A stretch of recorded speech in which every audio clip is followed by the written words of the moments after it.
मंगेशकर रुग्णालयासंदर्भातील चौकशी अंती समितीचे 4 निष्कर्ष. रुग्णाच्या मृत्यूमुळे आलेली निराशा आणि ॲडव्हान्स मागितल्याच्या रागातून दिशाभूल करणारी तक्रार. जमेल तेवढे पैसे भरून ॲडमिट होण्याचा सल्ला पाळला नसल्याचाही दावा. दीनानाथ मंगेशकर रुग्णालयातील प्रकरणाची फडणवीसांकडून गंभीर दखल. धर्मादाय सहायुक्ताच्या अध्यक्षतेखाली चौकशी समिती.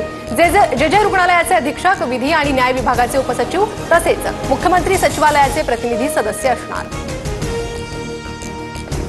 मंगेशकर रुग्णालयातील डॉक्टर सुश्रुत घैसास यांच्या खासगी रुग्णालयाची तोडफोड. गर्भवती महिलेच्या मृत्यूनंतर भाजपच्या महिला आघाडीचा आक्रमक पवित्रा.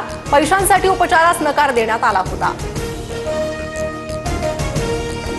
लोकसभेनंतर राज्यसभेतही वक्फ सुधारणा विधेयक मंजूर. वक्फ सुधारणा विधेयक आता राष्ट्रपतींकडे पाठवलं जाणार.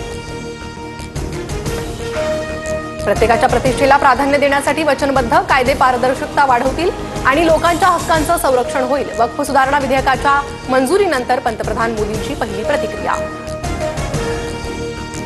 25 कुत्र्यांना विषारी औषध देऊन मारलं. मोकाट कुत्र्यांसह पाळीव कुत्र्यांचाही मृत्यू. सिव्हिल लाईन पोलीस ठाण्यात तक्रार दाखल. मुंबईत पुढील 2 दिवस उष्ण आणि दमट वातावरणाचा अंदाज. तापमानात वाढीची शक्यता नसली तरी उकाडा जाणवण्याची शक्यता. कल्याण डोंबिवलीत वादळी वाऱ्याचा तडाखा. नागरिकांची धावपळ. सोसाट्याच्या वाऱ्यामुळे फलक कोसळण्याच्या घटना. रस्त्यांवरील वाहतुकीवर परिणाम तर काही भागांमध्ये वीज पुरवठाही खंडित. राज्यात अवकाळी पावसाची हजेरी. अवकाळीचा बुलढाण्यातील 166 गावांना फटका. हिंगोलीत पपईच्या पिकाचं नुकसान तर भंडाऱ्यात वीज पडून दोघांचा मृत्यू.